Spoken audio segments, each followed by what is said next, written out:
Hey Sarah, this is Rob Fleming. How are you? Sorry this took a little long to get to. It kind of slipped my mind a little bit. So I'm just going to give you a couple comments real quick about the project, and I'm sure you're working on your next level, which is try to put all these things together. I did post a recording from last Tuesday night for you. If you're probably going to watch that, it might give you a little bit of information that you need. Sorry for not posting that. And just going to go over these a little bit and think about some of the things that I want to talk about here. And one thing you want to think about is sometimes with these projects where you're trying to get thermal mass, you might have a whole bunch of gravel underneath the floor, and you also would have tile or some other hard surface flooring, probably not carpet, at least in this part. And then typically you might also insulate under here, because what happens with these is you want the heat to go up. In order for the heat to go up, you don't want it to be trying to interact with the temperature down below. The other thing, try to get your floor plans to line up, but I know that in this case it's spun around, so you've got you're right. So I guess here it really doesn't matter if they're not lining up or not. So let's see, how do I go forward here? Cooling. Okay, so wait, is that the next one? I guess so. So yeah, so your overhang is obviously going to shade this entire thing. That's sort of the obvious solution for that, and you do want to get cross ventilation. Sometimes you'll see a lower window, and the reason you'll have the lower window is you want to get that because the people in the space, you want the goal is to get the air moving through the space so that it actually hits people's skin, and that's sort of like how a ceiling fan works. And I was thinking about your green roof, which is a good idea, by the way. And I wonder if you could take that further and start to actually think about building what I would call a trellis roof. So this is like a shading structure. And again, you really wouldn't do this in reality unless you had some real good reason to do that. And then this could be all planted and overgrown and growing food or whatever, so that as the sun comes in, now the whole roof is shaded. That would really create a very cooling space, which is kind of nice. And in fact, in this case, you wouldn't insulate the floor because you want the 55-degree temperature to kind of come up that way. So that's something to think about in that space. Then we got your daylighting. So one thing about daylighting is you want to go ahead and dash in your clear story. And yes, typically when we do daylighting, we try to get a very long and thin plan. Sort of like your plan looks a little deep, but sort of a long and thin plan so we can get light to the back. But if you have one of these guys, you can basically do what you want to do. Make sure this is a white roof here, so you get this action, right? Make sure that's a white roof.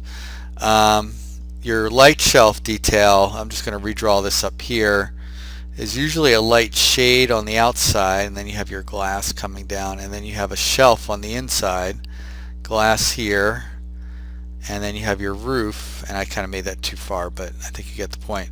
And so the idea is that the light that's coming on this part, gets reflected down. So it's shaded, but you're still getting a nice bar of light on the south. This is the south, by the way. There's a person looking out, and then when the sun hits this guy, it goes like that. So you want to get so there's your shelf, which is nice. Get indirect light, and then here comes your shade, which will let that light come down. And you want to make sure you have the right dimensions here. 18 inches is pretty good.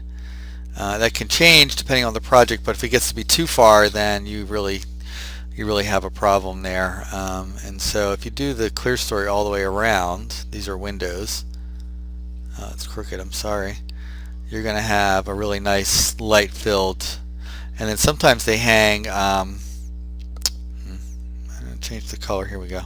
Sometimes they hang go back for a minute. Sometimes they'll hang fabric here like this.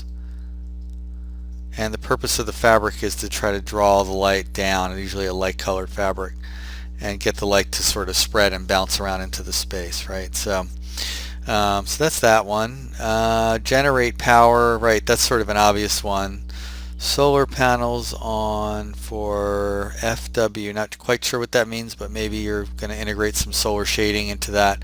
Um, that's an interesting angle that you chose. So the sun is coming this way, and obviously you don't want to have these overlapping typical. So that's one way you could do it. It's not the way I would have actually expected you to do it. And only the reason is typically we would do it like this, and we'd have 42 degrees, and then the panels would just lay flat on the roof so that they're easy to install. You can even have it overhang as you did before. So I don't know if I would do that, because think about all of the structure that you need to do. You got to put structure in here. You've got to, it seems counterintuitive to have it sloping backwards, but maybe there's some sort of genius that you've come up with that I'm not quite aware of on that. Yeah, so this one's kind of obvious. I was hoping to see some butterfly. I like that. You know, if you think about, I think you did a research on the Birchie Center. They had some, they've had some water collection opportunities going on there. Now, if you have, for example, a pool of water here, and your breezes are coming across it, you can actually get cooling out of the breezes from the water. Now that works better in a dry climate, but even in certain times in Philadelphia that could work as a possibility. And typically these cisterns tend to be much higher and thinner. I'm not quite sure why. If you look at the Germantown Friends School, Germantown Friends School, you can see what these look like. And they actually have two. They use two for their building, but that's for a multiple classroom building. So, and ventilation and cooling are very similar, as you know. You definitely want to get cross ventilation, as you're showing here. You've got some low windows; those tend to be better. In this particular case, this might be a good time to look back at your roof monitor, because the roof monitor, if this is open, well, these are louvers, by the way, or a window that opens, you can get you can start to get air moving through the monitor like this, and then when you put an opening here, you start to get that. You also could do that as you have, and that. So what happens is, because the air is moving through the monitor, it's pulling air through this way automatically, which gives it a little bit more acceleration. And then your experience one, these are interesting. The 5th, 6th grade building above food garden, not quite sure what's going on here, but meadows, wind turbine, rainwater stream, like the rainwater stream.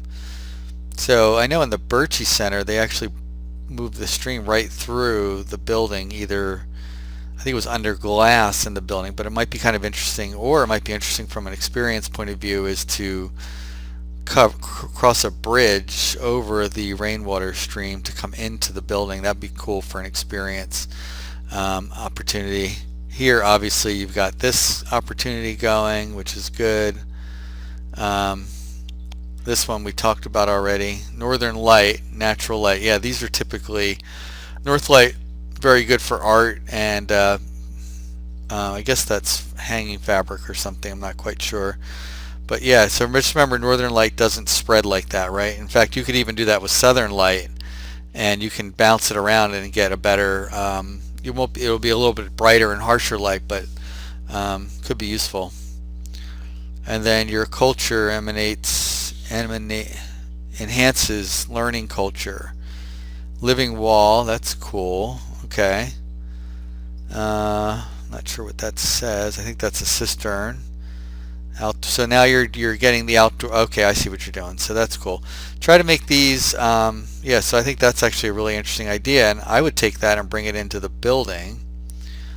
In other words, you build a really powerful architectural element that is living all the way around it and growing and having all kinds of great things happening on it. So this is, this is all. So that would bring this right through here, and bring it around to the other side, and maybe it steps down again.